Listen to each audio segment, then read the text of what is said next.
Well, there's another 100 minutes of my life I'm never going to get back. And ironically, this wasn't due to alcohol or being set up on a blind date with a born-again vegan chick that my friends set me up with for their own amusement.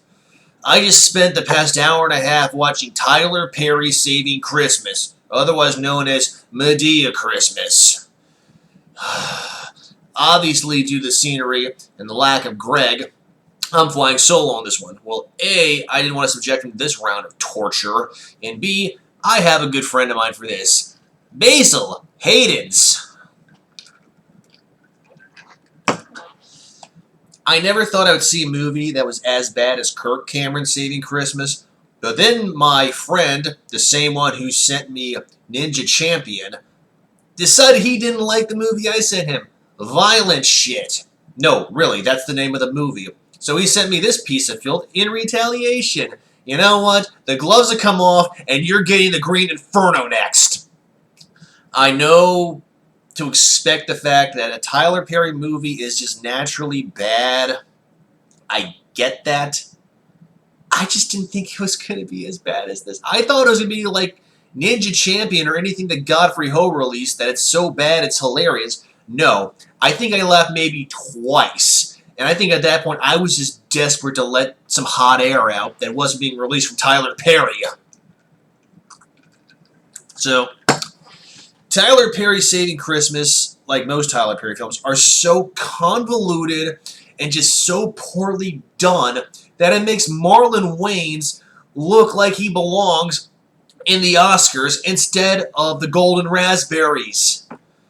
And before you get started, if I'm comparing things like that, no, this movie is supposed to be comedic. It's not. It is not. There's no the characters are poorly written. The acting is horrible. The camera work is terrible. The plot is just your standard run-of-the-mill Deep South exploitation film, and a myriad of other things. I could barely get through this. I was looking at my watch every 5 minutes. Along with the fact that, God bless Basil, he kept my glass full. Okay, so let's start with the beginning. I don't even know where to begin. I'm already at a loss for words. This is just... I would rather watch Disco Godfather again than this again. It's horrible. So the overall... I guess the main plot of Madea Christmas is small town in Alabama, farming town, the farmers raise corn, something happened that caused there to be a drought and no water from the stream to the cornfields. And because of the corn farmers not being able to produce enough crop, they're not being able to fund their local elementary school. Their elementary school is in danger of going bankrupt. And something about a Christmas Jubilee party that's supposed to be the end-all, be-all savior of the school and this town. Confused yet? Yeah, so am I. So the movie starts out with Tyler Perry acting as a Tyler Perry character, otherwise known as Madea, working at a department store which has nothing to do with the main plot. She's teamed up with, I'm not sure how the relation is, Eileen, who got her this job, but Madea apparently can't hold herself together for more than 30 minutes without insulting every Tom, Dick, and Harry and Joe six-pack that walks in the store. There is literally one scene where a woman walks up to the information counter, asks where the lingerie is, and Madea insults the living daylights out of her. Instead of just, you know, saying down there or up the escalator or anything like that. This whole scene is interspersed with snippets of a council meeting with the mayor that looks like it's in the elementary school, and the elementary school is having some issues with bullying and some sort of child prodigy. It's all cut back and forth in rapid-fire succession that I thought for a few minutes Godfrey Ho was actually directing the film. Unfortunately, it was not, because there are no ninjas. I apologize if this seems really disjointed, but I am so confused after watching this movie that it's subplot after subplot after subplot, and somehow everything comes together at the end. Let's continue. God. Greg, you owe me big time because this movie was hideous. So obviously Madea in her insult rant gets her fired pretty much right out of the gate. Didn't want to wait for her paycheck, so she steals money from the cash register and then hawks a dress and it looks about 2 sizes too small for her and runs out of the store screaming, "It's Christmas! It's Christmas!" I mean, I thought I was bad if I had a berserk button pressed, but she makes me look like a freaking Quaker. Mind you, with all of this going on, I get the point that Lacey, Eileen's daughter, in Deep South Alabama, which we'll get to because we're going to be stepping over a lot of different things. Lacey's got a student who's apparently a genius, who's bullied, who apparently either has alexithymia, Asperger's syndrome, or some kind of social concept that makes him have trouble speaking out loud, and ergo he's being bullied. So the cure for it is she wants him to sing at the annual Christmas Jubilee. Makes perfect sense. And then on top of it, the governing body in this nameless Alabama town is concerned about the Christmas Jubilee not being properly funded, which somehow ties in the school and the corn farmers. I don't know. I mean, I feel like I need some thumbtacks and some string to figure this whole damn plot line out. So with the school being in the fact that it is, Lacey calls her ex-boyfriend up, who apparently is some sort of hardcore business billionaire, to donate funds to the school. They argue for a little bit, and I guess they hate so much they love each other. He volunteers to drop a contract to donate $100,000 to the school or the Christmas Jubilee or something like that. While this is going on, Madea and Eileen want to go visit Lacey in Deep South Alabama. They take the ex-boyfriend Oliver along for the ride so he can drop off the contract and the funds. Somehow during the course of this time frame, they make a pit stop. Madea goes to use the bathroom or something like that, and lo and behold, stumbles upon a Kkk Rally. Because that's positive reinforcement about the Deep South. I've lived in Florida now for about a year, and I haven't happened upon any Klan rallies. In fact, I haven't seen anything Klan-related since I left Cincinnati. Try that one on for size. They get down to Farmer's Town, Farmville something or other, after the Klan were too busy being shot by Tyler Perry wearing drag, storming in there. Sure. They get down to the town, and because Tyler Perry has nothing better to do, Lacey decides to help her substitute teach while she makes her sales pitch with Oliver to the governing bodies of this farming town. And somewhere during this time frame, you meet Connor, Lacey's husband, which we don't find out till later, who's a corn farmer and is apparently engaged in a turf war with one of his other friends because there's not enough water to go around to grow corn in this Deep South hellhole.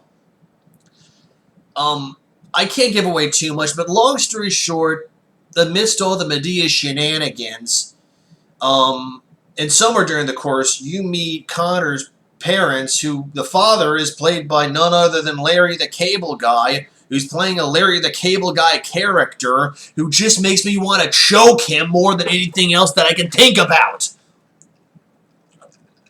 There are so many different points that you just want to throat punch him.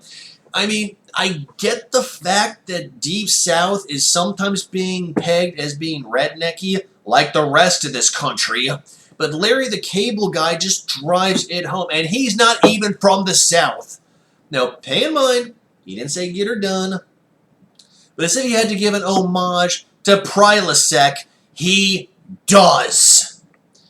So, I don't even know where to keep going with this.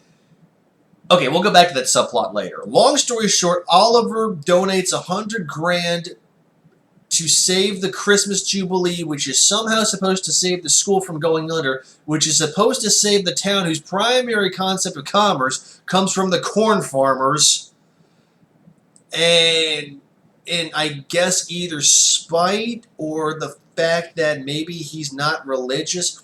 In the contract, which was not signed by Lacey, he forbids anything from this Christmas Jubilee from having anything saying Christmas, God, Jesus, holy, in a Deep South, deeply rooted Christian environment. Figure that one out, kids. So, while this is going on, you have subplot when you find out Lacey and Connor are married.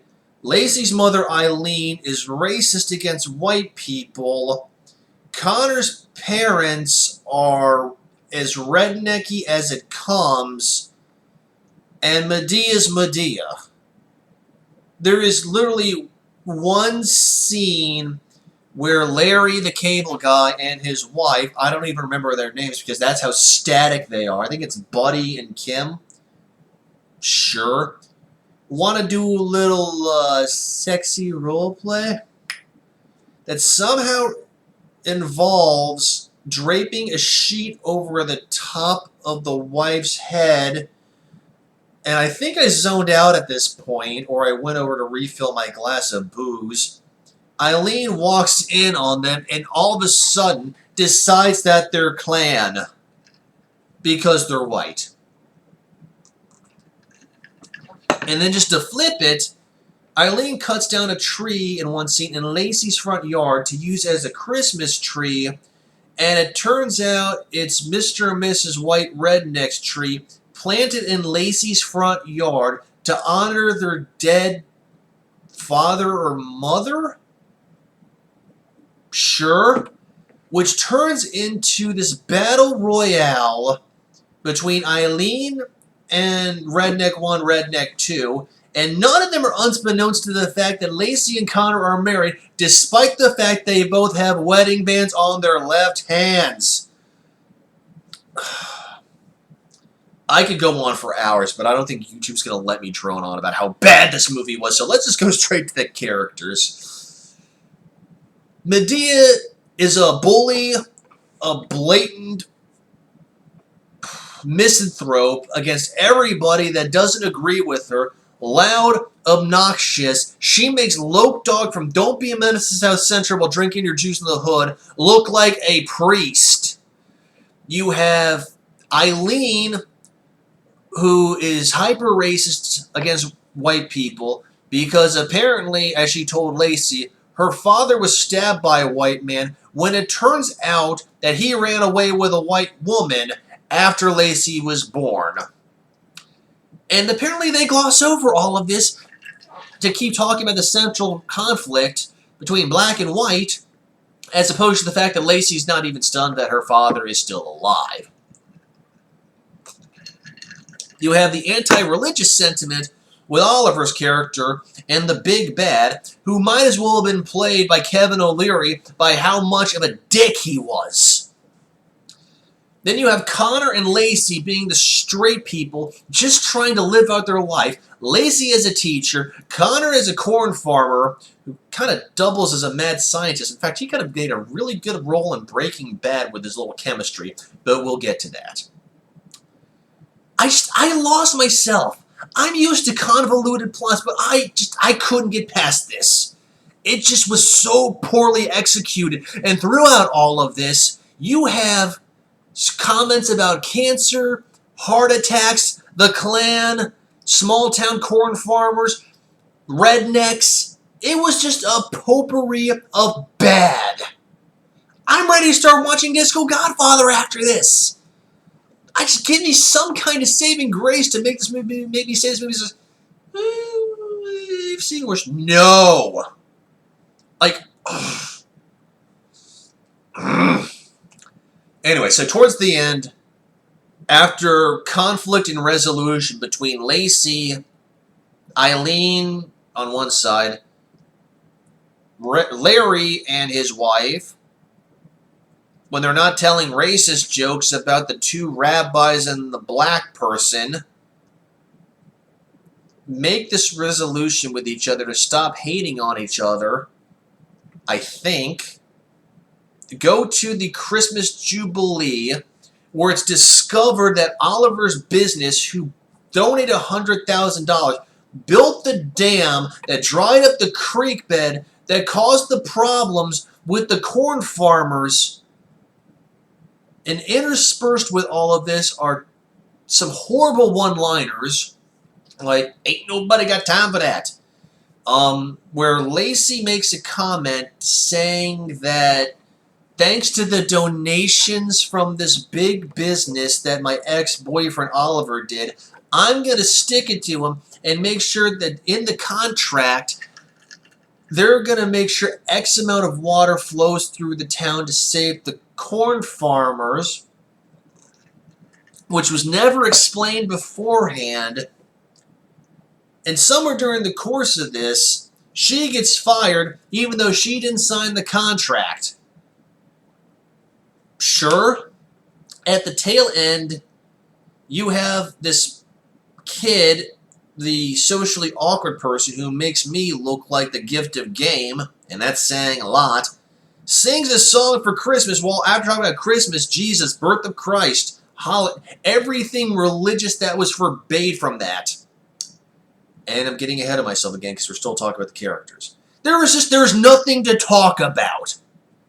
Medea's your stereotypical pissed off older woman who she doesn't get her way, needs to have her diaper changed. You have the hillbillies who are racist against black people, who are apparently just because they're rednecks in the Deep South. You have Eileen who's racist against white people because of her ex-husband running away with a white woman. You have the innocent people, Connor and Lacey, just subplot upon subplot upon subplot that somehow come together at this end.